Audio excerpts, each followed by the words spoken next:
Плотная бумага, яркие иллюстрации, порядка 30 страниц. Теперь под одной обложкой изданы варианты поэмы сказки Кыртайка на 2 языках республики. Примечательно, что русский текст выходил лишь однажды в далеком 1939-м. И это не художественный перевод, а оригинальный текст, совершенно идентичный с коми. В этом и уникальность писателя.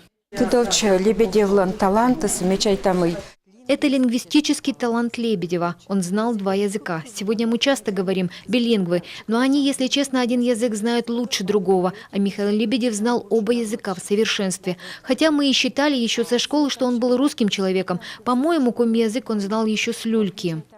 Главный герой поэмы сказки Кыртайка, железный свекр. Его статуя и сегодня встречает путников на въезде в село Карткироз.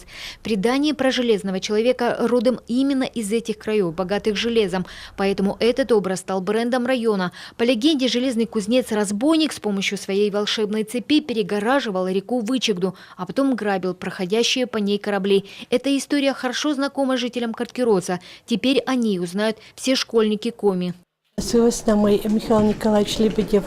Сказку Михаила Лебедева знают многие, она много раз издавалась. Поэма входит в школьную хрестоматию, но только на коми языке. На русском выходила только 1 раз, и знали ее только те, кто интересовался творчеством Лебедева. Сейчас мы издали сразу на 2 языках.